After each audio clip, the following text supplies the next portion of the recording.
きの怒りなりうるか。はいしっかりだってな。覚えたわよ。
Wow, it's really finished. All that's left is to hit the release button. Is it really ready though? What if there are still bugs that I missed? No, I'm sure it's fine. I've spent the past 3 months testing for bugs. There's no way people find anything. Maybe like 1 or 2, but I'm sure it's fine. I'm sure. And awesome. Let's see if anyone's talking about it. What? It's been out for 15 seconds.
Time to save the day again.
I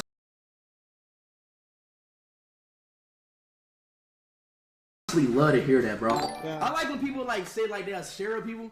Like you want to just use this for yourself, like not no like, you know what I'm saying, not no freaking, you know what I'm saying? None of us are trolling speed. These guys are scammers. That's crazy, bro. Those are to that dumbass comment, bro. Seriously. Here. No. Yeah, you need a marker, right? That's right. Chat. Is this guy trying to be Ronaldo? I honestly love to hear. Guys, is this guy trying to look like Ronaldo?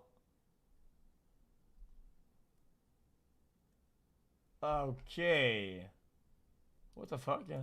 Hear that, bro. Yeah. I like when people like say like they'll share with people. Like you want to just use this for yourself, like not no like, you know what I'm saying, not no freaking, Through super chat. you know what I'm saying? None of us are trolling speed. These guys are scammers. That's crazy, bro. Those are to that. Ronaldo from McDonald's, man. Dude, holy shit.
You know Pokemon? It's still popular to this day, biggest franchise in the world. But in the 90s, it was even bigger. You couldn't get away from it. If you guys don't know what Pokemon is, you are... And then, after that dramatic rise, it fell. Just a little bit. It's still big, but it was just enough of a dip that there was a time many worried that this was simply going to be a fad, relegated to the late 90s. So what if it was? What if Pokemon ended up being a fad? The people who played the games forgot about them and grew up, and after a few decades, they were all reintroduced to the world of Pokemon through a live-action movie. This movie, though, is brutal. Pokemon don't just faint anymore, they die. Imagine if you sat in that theater and watched your favorite Pokemon canonically commit war crimes. That's Transformers Dark of the Moon. No, Optimus! It's been a long journey in this trilogy. We began with a blast from the 2007 past with the original Transformers, a film that, in my opinion, is still awesome. We suffered through Revenge of the Fallen, a broken movie that everyone involved with disregards to this very day. And we've come now to our final stop, before this franchise plummets straight into rock bottom. Now, if you've come here expecting me to just hate on Dark of the Moon, you might get some of that, I'm not going to lie, but for the most part, you will be disappointed. Because here's a dark secret of my own. I kind of like this movie. Hey look, my credibility just withered and died. The big question you're probably asking is why? And my answer to that is I don't know. It's crass, it's brutally violent, it's somewhat depressing, and is basically the exact opposite of the original series. But at the same time, it's crass, it's brutally violent, it's somewhat depressing, and it's the exact opposite of the original series. Washington, D.C. is mine! Also, I was a teenage boy when this movie came out. I was this movie's exact demographic. So forgive me if I look back on this movie with nostalgia goggles so thick I look like Professor Farnsworth. Does this mean that Dark of the Moon is some special gem, only now appreciated with time? Is this video a defense against a sea of negativity? No, it's still not very good, and all the criticisms against it are still very valid. Lasers shoot off into outer space as the planet comes into the galaxy, and the zub, zub, zub, zub, zub.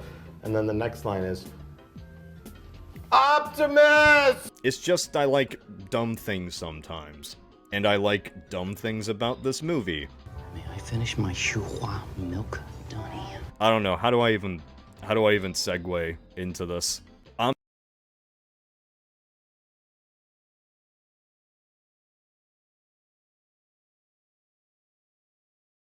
a nostalgia critic, so you don't have to.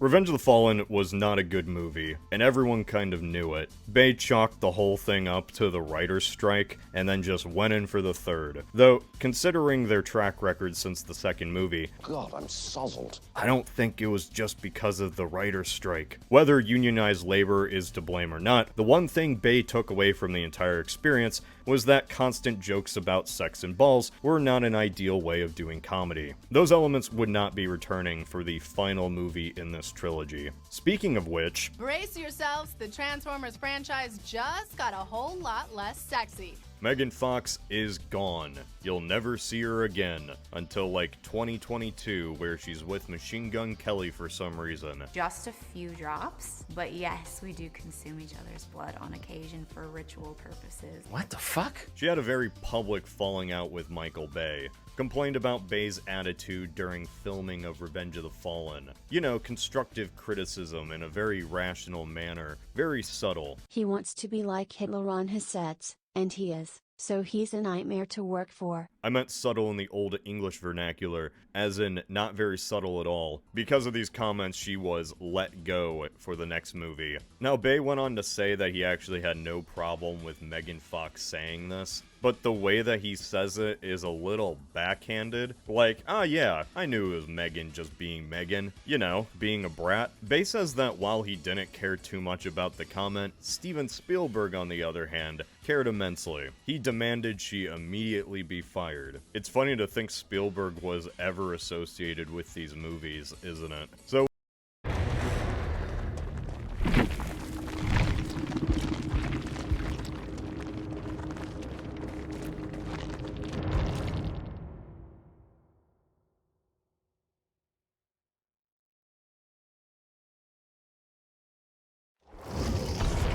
I hate playing other people's games. was Bay really not offended, but Spielberg was? Or did Bay just pass the blame to the big producer so he wouldn't look like a little bitch? Who can say? I wasn't there. Whatever the reason, Megan Fox was out and was replaced with a Victoria's Secret model. Make of that what you will. So Michaela as a character is now just gone. Is that your girlfriend? Mm-hmm. Ex.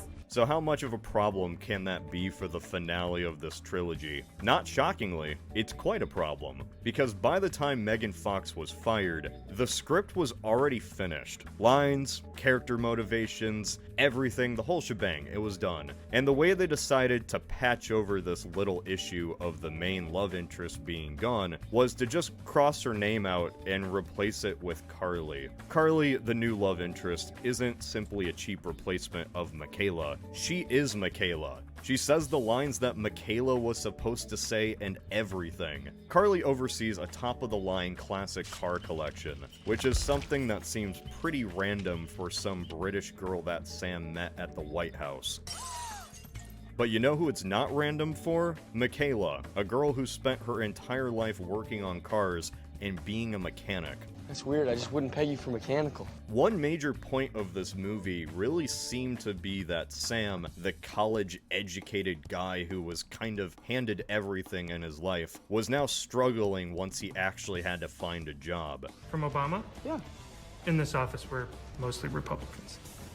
So. On the other hand, his working-class girlfriend ended up getting her dream job from hard work, and now Michaela is supporting both her and Sam while he feels inadequate in everything. No, I don't need any money for lunch. I have money from yesterday's lunch. Then suddenly, you know Pokemon? It's still popular to this day. Biggest franchise in the world.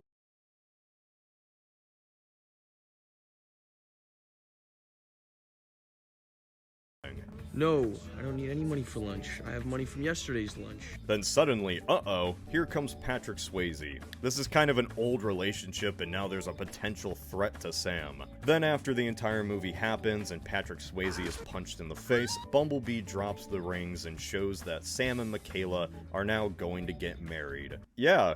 We didn't get that, despite spending the entire last movie building up to just Sam admitting that he loves her. The series' core couple just breaks up off-screen. Everything just feels so strange now.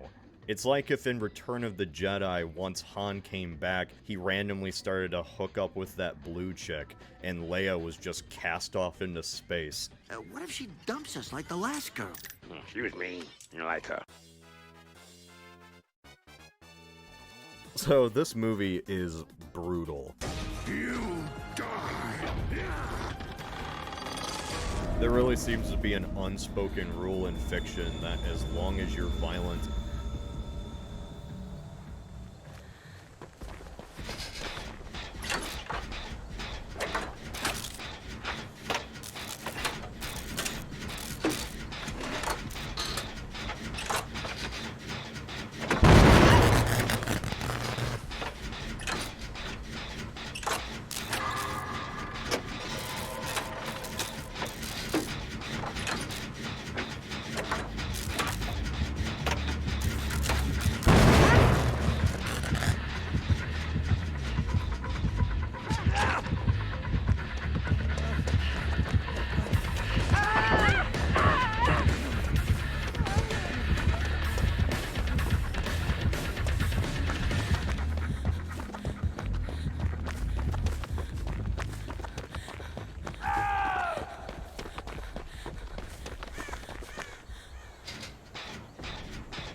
is against robots, you can just get away with anything. Rip them in half, blow their brains out, have them fucking disintegrate. Hell, we just have straight up blood now. Anybody remember when these robots were supposed to be full of energon? That blue stuff? Nah, it's just blood now. Because of that, this is probably the most violent PG-13 movie I can think of. The whole Transformers war has always been hinted at. In the 80s series, the war was nothing but idiots slapping each other around and then coming back the next week. It's no use! We're outnumbered! The animated movie, while having so much death, I'm not gonna lie, still had that aesthetic of Gen 1 Transformers that masked the idea of this war. Transformers 1 had war, but it was like calling Call of Duty war. The finale is action street fighting. Our cool military dudes go on motorcycles and say woo. The Mountain Dew machine goes on a rampage. We can lump Transformers 2 in with us as well. But Transformers 3? War in Transformers 3 is, seal off the city.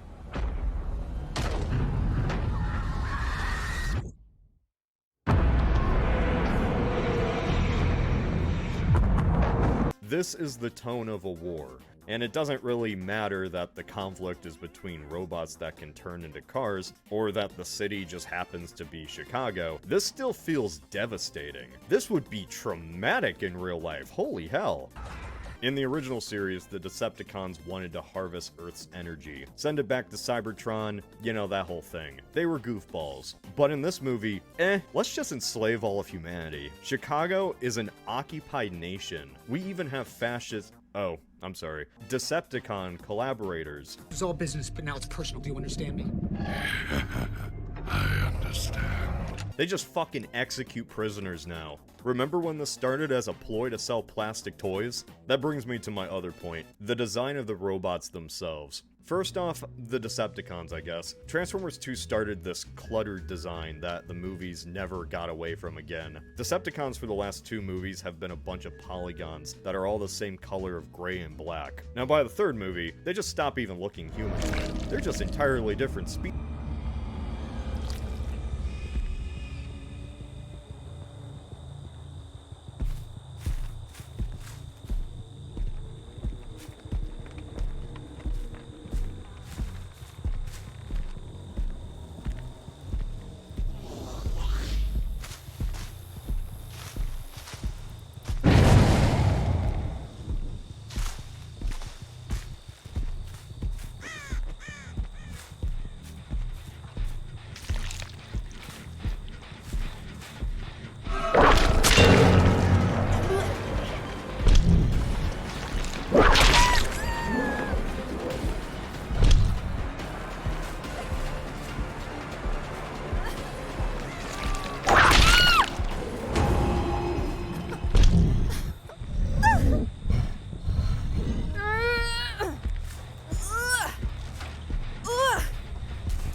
species.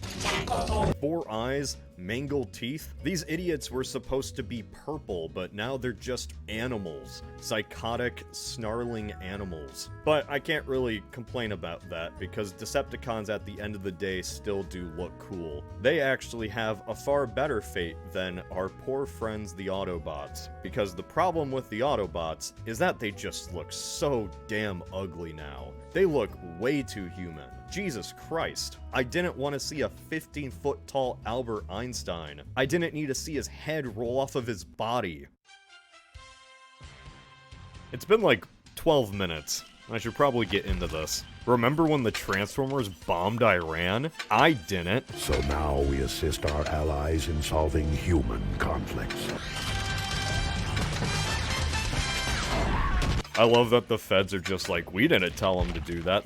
They went rogue. These giant alien robots. They just really cared about Iran's nuclear deal. After like 3 movies, you could really tell that there was a formula these films were following. There's a technology lost to time that must be recovered. One powerful leader of the factions is resurrected, and as usual, it turns out that Transformers and humans have crossed paths before. You see, the moon landing was a conspiracy, but not that type of conspiracy with the sound stages and the Kubricks. No, the moon landing was real. It just had an additional secret agenda other than dancing on the Soviets. The real mission was to investigate an alien spaceship on the, well, you know. This spaceship was actually the most important Autobot ship of all time, and it had the key to winning the entire war before it was lost to space. Damn, it really be like that. I get the Autobots are rebels and were on the losing side of the Cybertron war, but I'm pretty sure they could have afforded to use a few more fighters, right?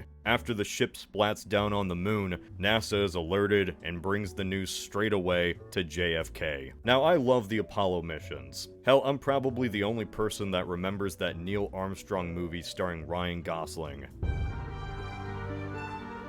So don't take this as a slight against NASA or space travel, but the first 10 minutes of this movie is an unapologetic circle jerk of the Apollo 11 mission. Dark of the Moon just forgets that Transformers exist.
hate playing other people's games.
Exist for a full 4 minutes. Fun fact, NASA let Michael Bay film a lot of stuff on location. Like a lot of stuff. I know there's criticism of these movies glorifying the military-industrial complex, but what about glorifying the space-industrial complex? Big shuttle. This film really is a NASA movie though, and you can tell somebody on this production just really wanted to have a movie involving the space program. The Autobots don't even have their own spaceship. They just tacked it onto a space shuttle. There you go, that's your Autobot ship. I need to get back on track. Sam, he's still in these movies. For now. I'm an inventor. I'm gonna skip over everything Sam does in this movie. He can't find a job, he finds a job, his boss is John Malkovich, Ken Jeong is there. Wang. Deep Wang. And he says things, and then he's flown out a window. Dark of the Moon has 2 plots going on. One is about unraveling this mystery, I guess you could call it that, about why the Decepticons are working with humans. Then the other half is after that mystery is revealed, and the good part of the movie begins. So I guess let's start off with the conspiracy part. Dark of the Moon's human plot is all about uncovering this grand conspiracy. The gang goes to Chernobyl. They uncover this wacky ball. And they fight over it with a new Decepticon, one we haven't seen before. I like that Optimus by now has his trailer and it also transforms, so he gets his little sword and shield from it wherever he goes. What the hell was that thing? That is Shockwave. One issue taking these fan-favorite characters from Gen 1 and turning them into edgy monsters is that when you keep the same original names, it's kind of hilarious. It's like if the Balrog was called Wingmaster. Yeah, so anyway, the gang goes to Chernobyl to find this ball, one that's from a Transformer alien ship, and the Autobots are wondering why the Russians had a piece of this tech and why the Decepticons wanted it. And conveniently, because I assume the Fed...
That's all I can spare to play with you.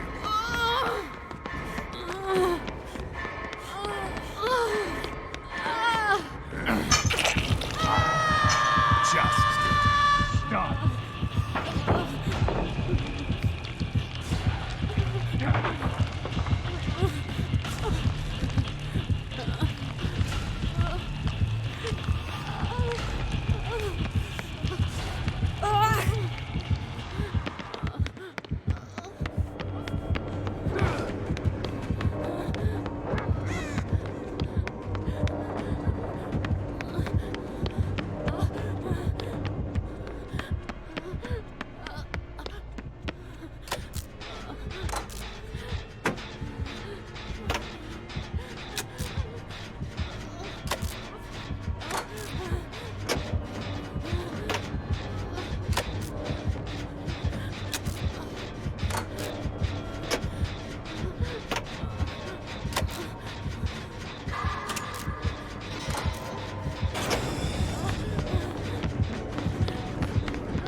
Too bad you won't make it much further.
Poor performance indeed.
kids knew Optimus was gonna ask some questions, they just bring out Buzz Aldrin. Space traveler, it's a true honor.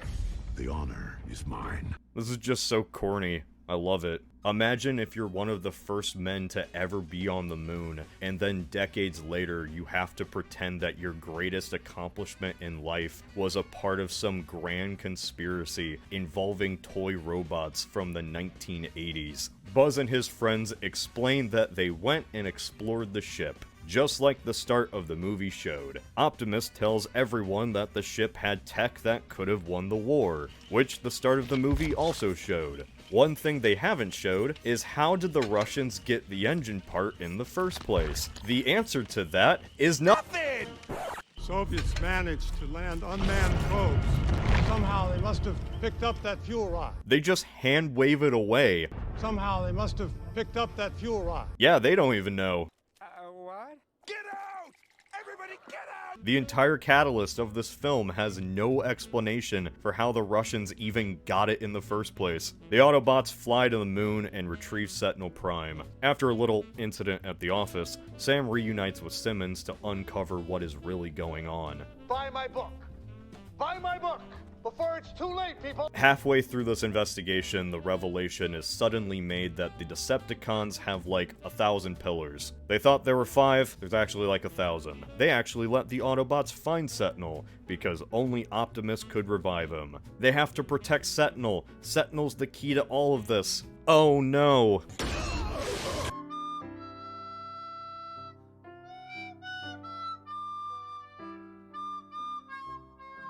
Megatron's grand plan the entire time was for the Decepticons to take the pillars from the ship and then revive Sentinel, because the two had planned the whole time to meet up like 1,000 years ago before they coincidentally crash landed right next to each other. Man, Allspark crash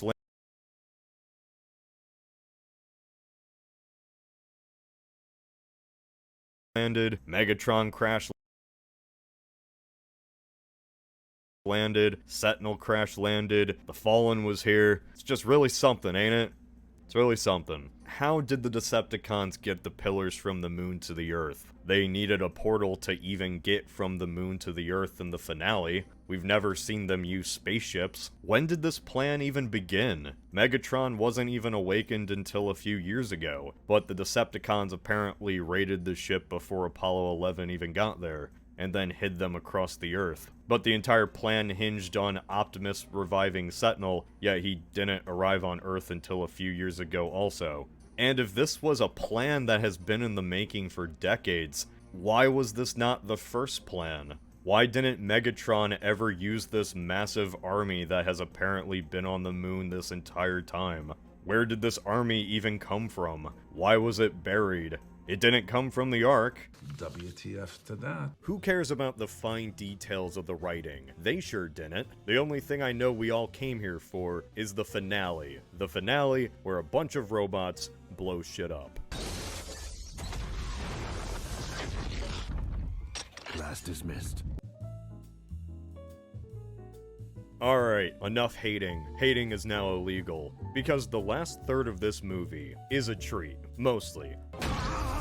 There's problems, but I'll get to that. After Sentinel betrays the Autobots, the humans don't like the obvious good guys anymore, so they decide to appease the Decepticons.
Decepticons by shooting the Autobots off into space. It doesn't work. Shocking, I know.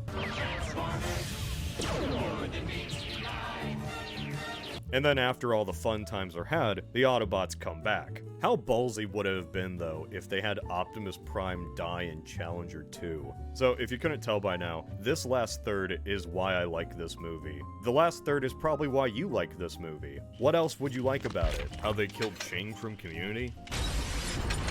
You see the sidewalk down there? Man.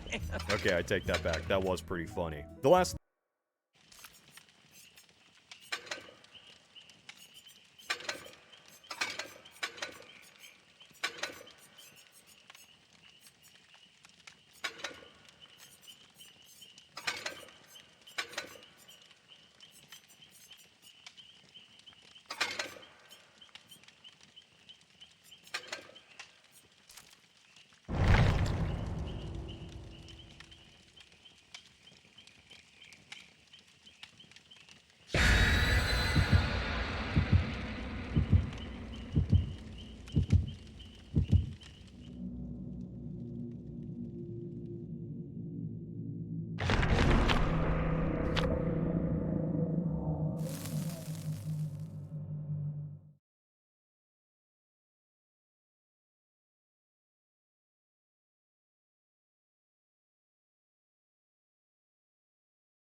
is just straight fighting for an hour. It's a good ending to this trilogy. The best fight of the series by far. I like how they wingsuit into the city.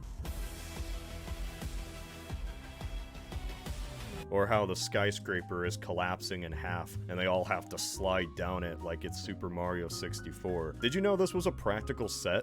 Yeah, they built a whole rig that tilted and everything. Say what you will about the rise of CGI, but this is some classic Hollywood filmmaking. What else?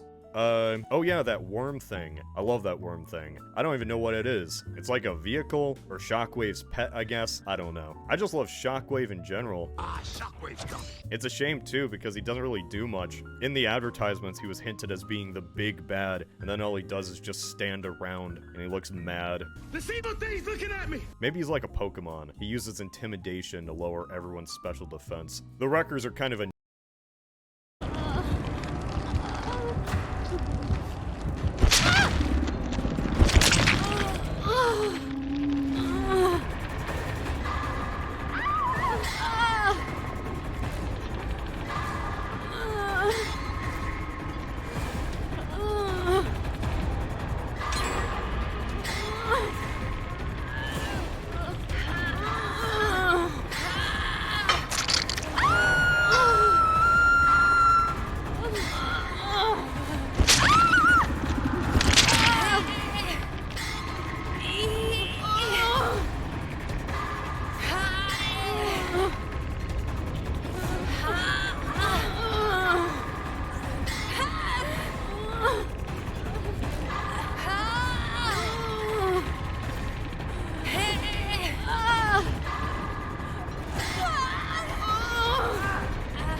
annoying as characters, but the idea of NASCAR robots with machine gun turrets just makes my American soul sing. The fact the finale takes place in Chicago too is something I've always loved. New York and Los Angeles are just so overplayed in media, and as an old Midwest boy, Chicago is kind of the big city for me. So to see the grand conclusion of the Autobot-Decepticon war be in my backyard, it was pretty neat. As much as I dragged the miserable nature of this film, and it's often commented how depressing it is, I think it adds to the stakes, makes the event feel more important and dire. A lot of that is thanks to the soundtrack. Like, man, when Optimus is just swinging those swords and the music's going, that's peak. A great soundtrack really hides the imperfections of a film. This tone is something we haven't really seen in summer blockbusters since, at least as brutal as this was. And speaking of brutal, Optimus Prime has always fought in any iteration of Transformers. Even in Transformers 1, he was kind of fighting to defend himself. But then, as the trilogy just kept progressing, the way Optimus fought started becoming a little bit more,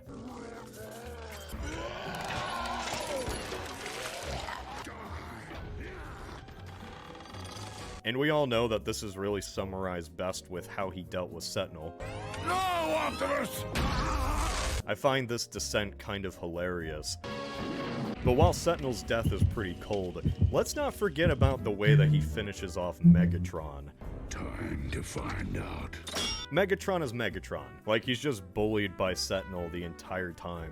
And then at the end of the movie, he finally rises up, and together with Optimus, they beat Leonard Nimoy into a pulp. So how does Optimus approach Megatron in this temporary truce? Just rips his head off.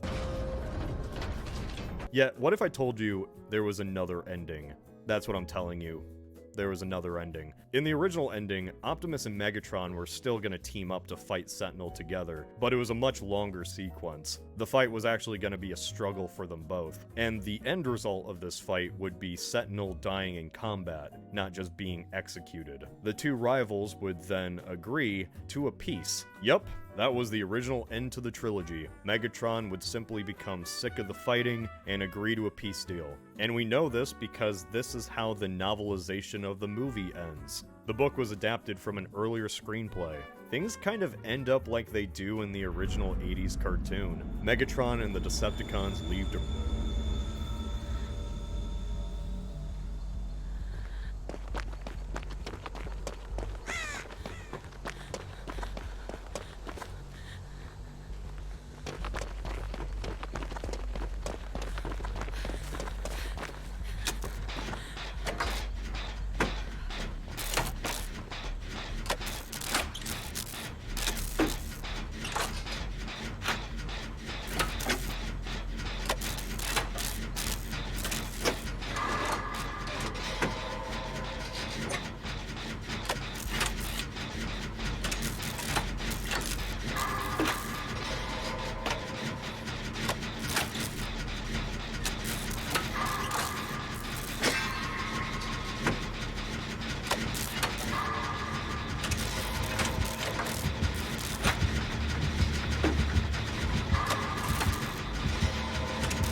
To rebuild Cybertron while the Autobots remain on Earth and adopt it as their new home. If you want to know the full story to this, Trans Theories has a good video about it. My point is that we didn't get that though. There is no room for discussion.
Claudette loves to collect things, and she knows this is why many call her weird.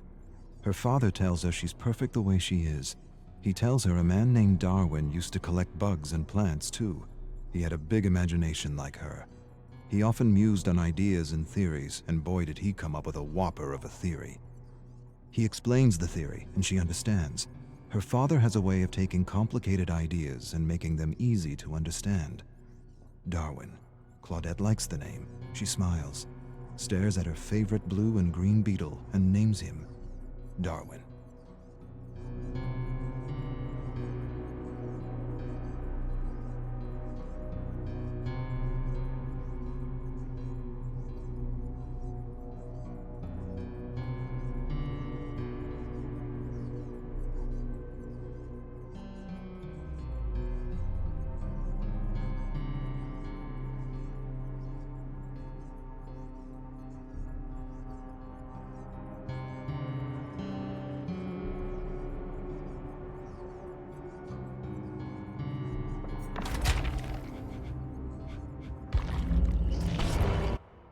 Discussion or nuance in this iteration. Only death. Our hero of the story finishes off his enemies when they're no longer in a condition to fight. That fits a war film, sure, but I don't think it fits a Transformers film. This final scene symbolizes what the Bayformers films kinda were. They borrowed characters and story beats from the lore, but drastically reimagined everything to be as dark and palatable for adults as possible. Dark of the Moon was that grittiness taken to its most extreme. This was a film that stumbled a lot, but in the end, it at least made this trilogy reach the finish line in one piece, which is something I can't say for a lot of trilogies. I think what really made me appreciate Dark of the Moon is what came after. Nothing makes a bad movie look good than an even worse movie. What else can I say? Run. No, no, no, no, no, no, no! Wait! Wait! You like music? The pill.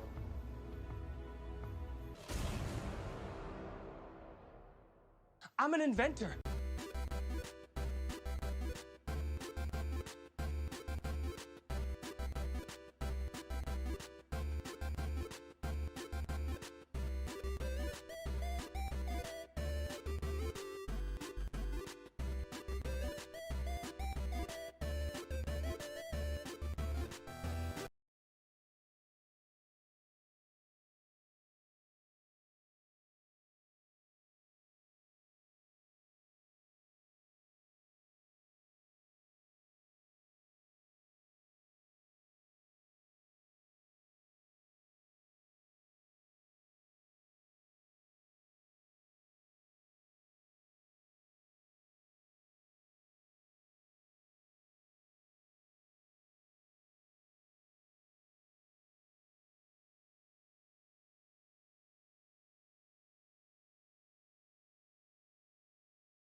Time to save the day again.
Such a shit champ now. So sad. Last season he was challenger worthy. Now he's dog shit. Can't carry any games. It's just impossible.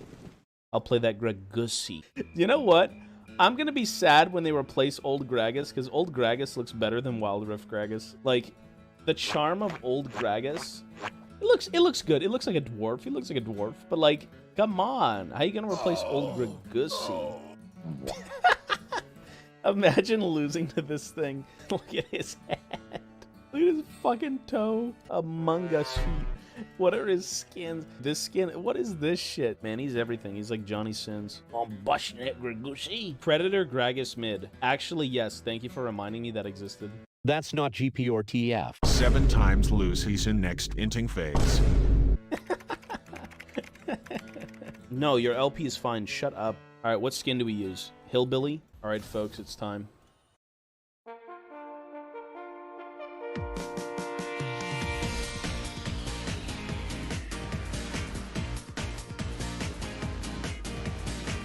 Let's get the W.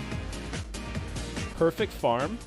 Perfect forfeit. Help me! Somebody send in the cavalry. Oi! I got Edgar Gussie!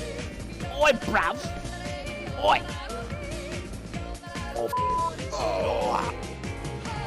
Oh, bitch, you leave.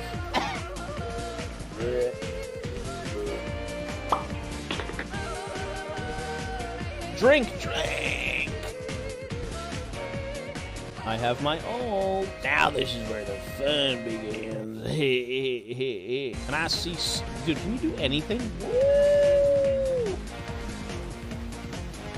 Get that bitch. Diabetes Cofetus. That's the title of the new video. No. Out of the way, Big Daddy coming through. Time to roll out the barrel. I'm here. Give me your flesh. She's Gregusi. Oi, bitch. Got you in the rope. Come on, baby. Oh, I'm gonna kill you now. Boom. Oh. I'm not mucking about. Boom. I'm not. Dude, they're dead, aren't they? Shut up. That's it, bitch. You're pissing me.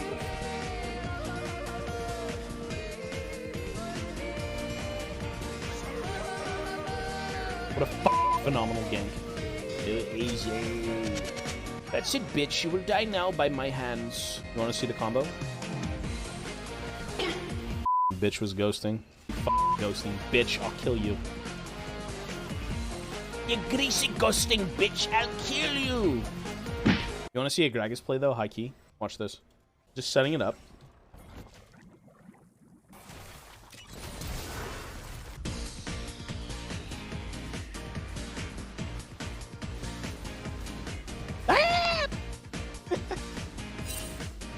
What are you doing? You're so stupid. Oh.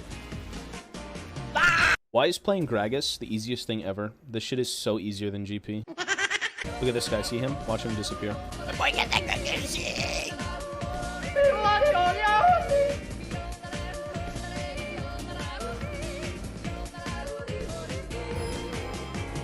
This guy dies.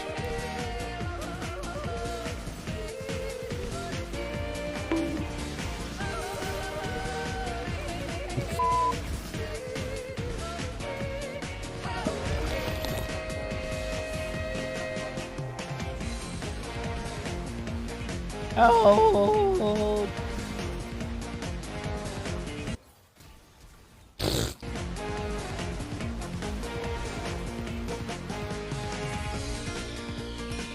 What the heck? Oh, I can't play him. Help! Oh my Jesus. Boy, get that. Today's subject, unconventional warfare tactics. Get him.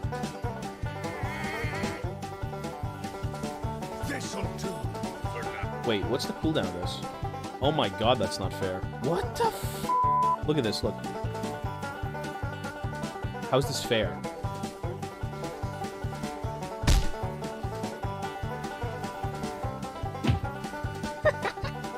Am I playing Earth? What is this? What do we do?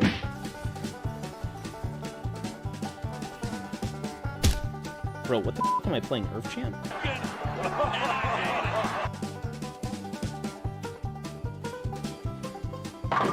Trinimir's ending the game, guys. Trinimir's ending the game. I'm doing God's work. Ah, oh my god, he's ending the game! Why am I the only one trying to let him end? End the game, end the game, end the game!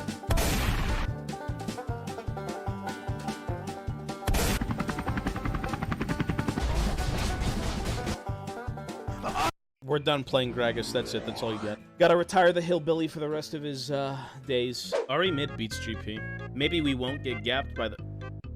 Let me go spooky, dead GP like my brain cells.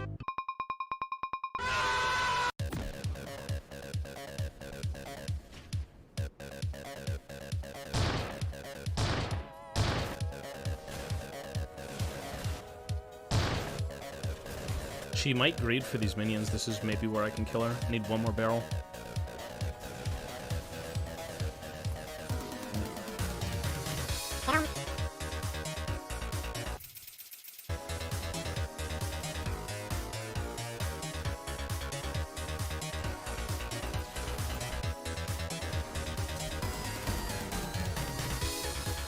Oh my f***ing embarrassing. The only way to solo kill Ari is to land a crit. Oh, Zephyrus! Well, there you go. See, if we had flash, she's dead, right? Simple as that. Oh, you're just here to suck my fucking plate? Don't worry, you're a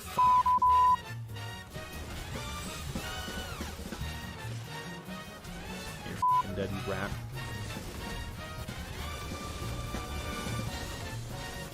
Hello, it's me. I'm going to shoot you with my gun. Bang, bang, bang. Boom. Oh, the Talon is as bad as the Graves. They're both equally terrible. Very weird. Yeah, see what I mean? Hello. Goodbye. I'm actually going to cheese Darius.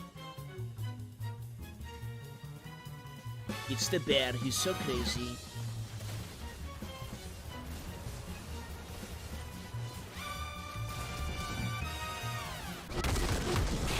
Can we run mid, and I shine apps?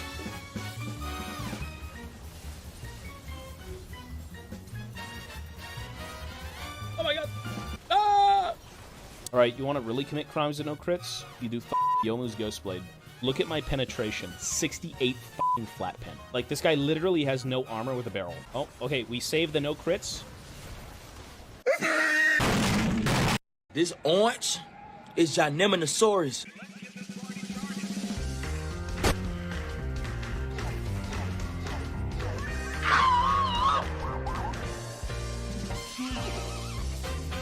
No way you keep going B.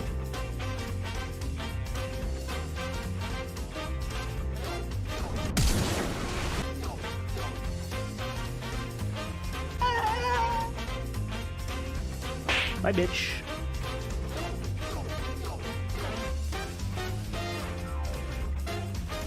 Aw.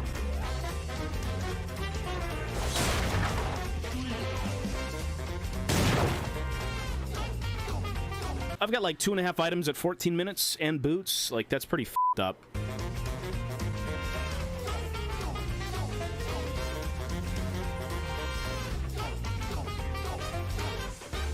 Fuck.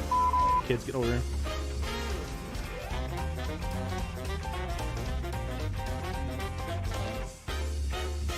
Oh! Fuck you, bitch. Fuck you, bitch. Dog shit.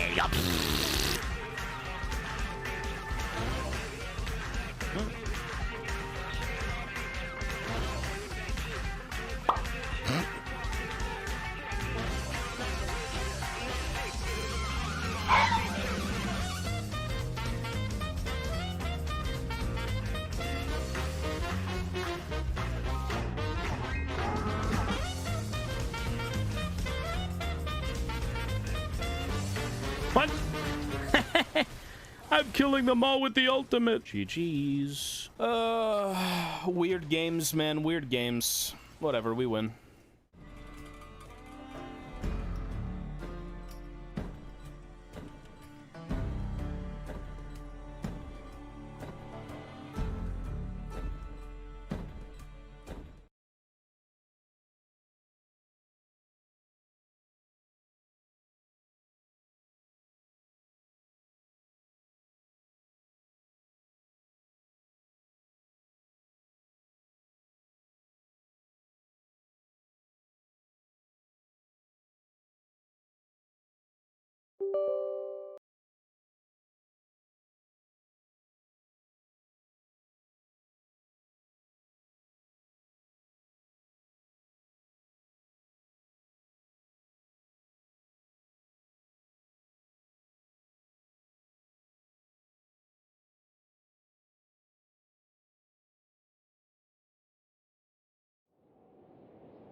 つなぎましょう。よっ、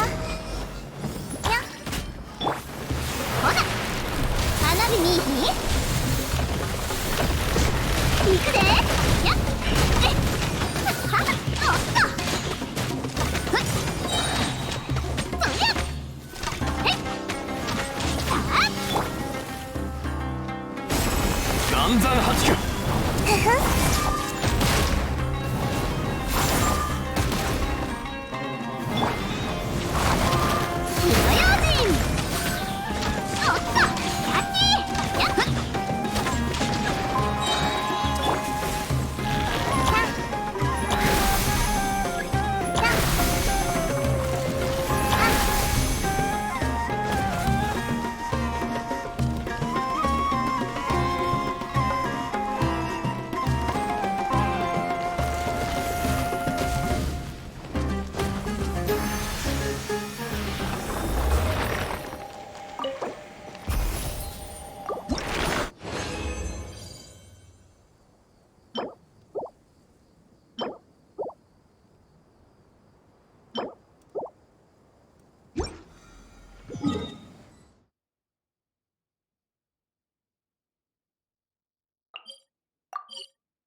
Box art is the most important piece of imagery a game has. A distillation of everything the game represents, great box art tells you exactly what a game's vibe is, and is artfully arranged specifically to intrigue and entice. Great box art can be as memorable and impactful as the game it's selling, and when box art is working, you know exactly what you're in for. You might not like what you're in for, but you know.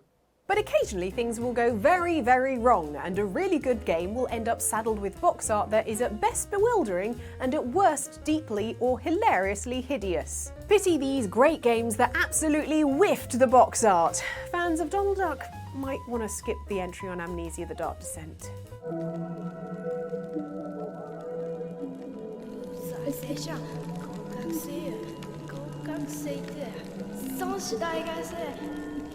工匠。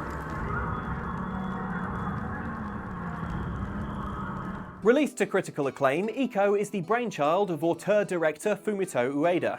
A minimalist masterpiece, this pared-down adventure game immerses you in the strange world of Ico, a young boy with horns who is considered a bad omen and condemned to death, but who escapes with a captive girl who speaks another language.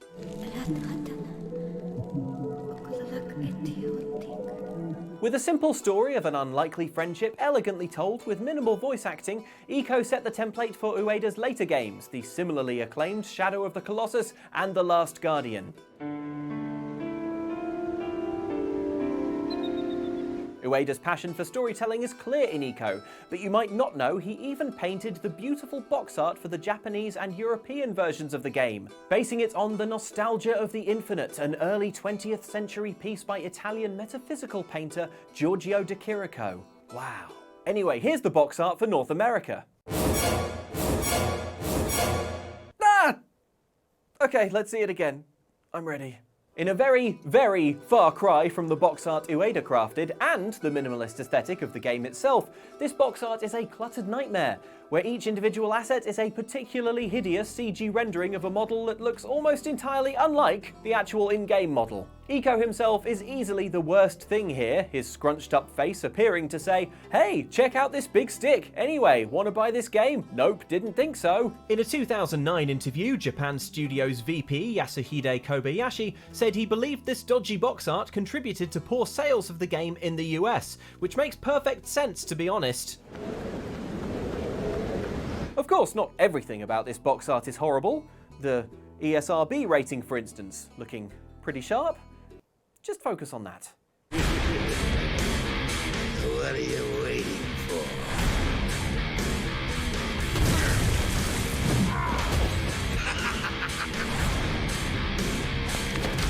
We offered you this chance, Batman. If you made a game that lots of people enjoyed, it's fair enough to be proud of that. Batman Arkham City was one such title, released in 2011 to critical acclaim, with reviewers and players heaping praise on the game's combat, immersive and atmospheric world, and many other things besides. In the long list of things to enjoy about Arkham City, the picture on the game's box doesn't really register, but it's cool nonetheless. A grayscale aesthetic Batman with a little bit of blood on the knuckles, presumably from where Batman has beaten the shit out of one of his hated enemies. Perhaps the Riddler. I mean, it could be anyone, but we'd like to say the Riddler. Such were the plaudits received by Arkham City that a Game of the Year edition was released in May of the following year. This time, however, the game's quality was somewhat overshadowed by the reaction to its box art, which is, we have to say, fairly hideous.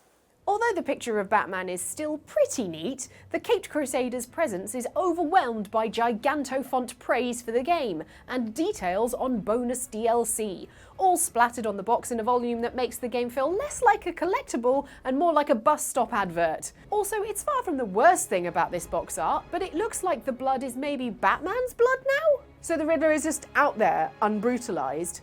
No thank you.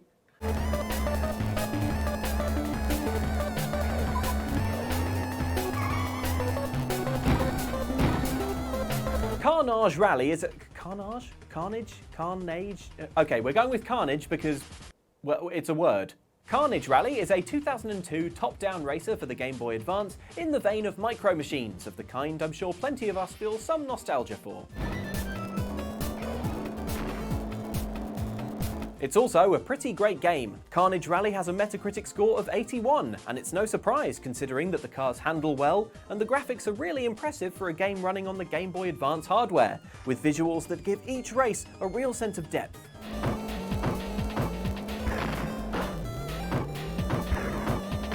Of course, hardly anybody would have seen those impressive graphics, because playing Carnage Rally would have first required picking up the box in a shop and taking it to a person and holding the box out to that person and saying, "I want to pay money for this," in a scenario where the box in question appears thusly. What? Unfortunately, this pretty great racing game is now only famous for having perhaps the worst video game box art ever to be committed to cardboard. Looking, as it does, like what you'd see in the split second after running over Billy Joe Armstrong from Green Day as he goes bouncing over your windshield. It's a shame because, again, the racing itself is pretty sweet, or we imagine it would be if we could see past the box art that's now permanently burned onto our retinas. Maybe if I close my eyes it'll go away? Nope, still there.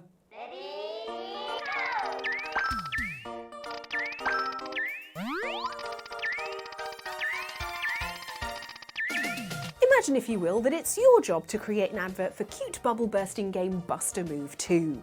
The game A Charming Puzzler is about aiming coloured bubbles into the top of the screen in order to match 3 or more bubbles, tactically stacking and bursting them to win. So you'd probably, I think it's safe to assume, want the advert to feature a grotesque image of a man, mouth yawning open as if in agony, while his eyes are forced open with matchsticks. No? Oh, well, that's the direction publisher Acclaim went in. As well as this frankly disturbing imagery, which repeats over and over, the ad for Buster Move 2 Arcade Edition on Sega Saturn and PS1 also features the recurring text, "Can't stop, must pop, must bust, or else I'm dust," as if relaying the manifesto of a bubble-themed serial killer. But at least, the ad suggests, the actual box art for the game will be a bit less horrifying, because it features the colourful bubble puzzles that actually make up the gameplay. Except, you know, when you accidentally attach the wrong file to an email but press send before you realised? Well, somehow the actual box art for Buster Move 2 Arcade Edition for these console versions ended up being that nightmarish matchstick image, along with the text "so addictive it should be illegal," which, when viewed all together, definitely implies that this is a game where you enjoy torturing men to death with matchsticks, not a cute puzzle game about a little dinosaur bursting bubbles.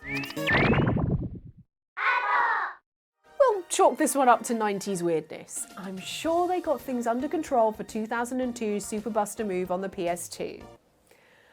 Okay, Acclaim, is everything okay over there?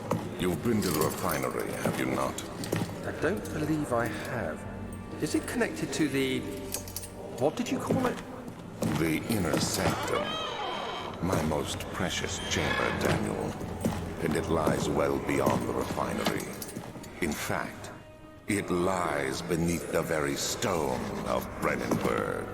Amnesia: The Dark Descent has been called one of the most frightening games ever made. And if you want a sense of how creepy it is, the safe zone in the game looks like this.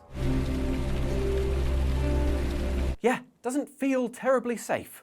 Anyone with the steel nerves required to play 2010's Amnesia: The Dark Descent will know exactly why this first-person survival horror is so well regarded, as it plunges protagonist Daniel into an extremely frightening crawl through the terrifying Castle Brennenburg in a bid to recover his lost memories.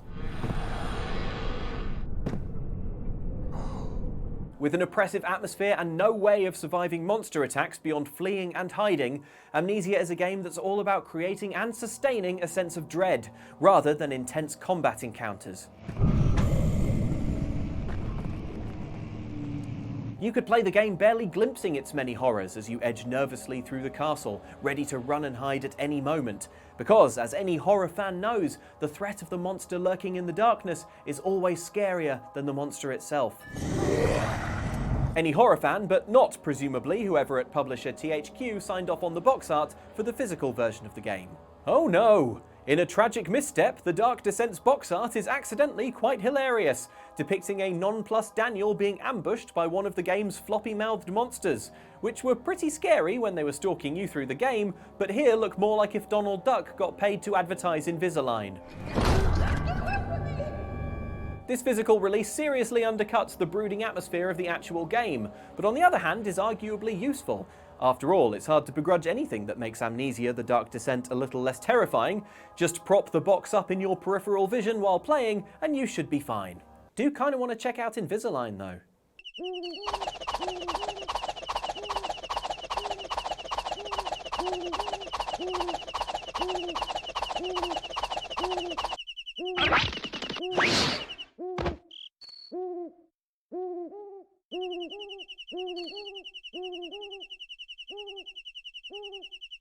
You'll probably have noticed a theme in this video of Western publishers taking a perfectly fine Japanese game and fouling up the box art in the localization.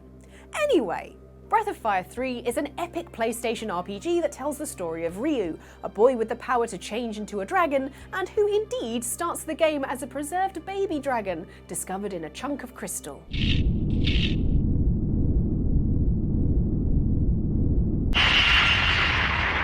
Here's the Japanese box art for the third entry in Capcom's RPG series, featuring a lush, colourful illustration that shows the main characters arranged dramatically against a classic anime backdrop. It's a striking image, and one Capcom's European division clearly saw and thought, I think we can do a little better. The only problem was they couldn't. In one of gaming's most spectacular glowdowns, the PAL region version of Breath of Fire 3 featured only this crudely computer-generated angel woman, who is possibly supposed to be Nina from the game, although doesn't have much in common with her, not least because we don't remember any instances of Nina's feet catching fire. But hey, it's a long game. I don't remember what happens to everyone's feet.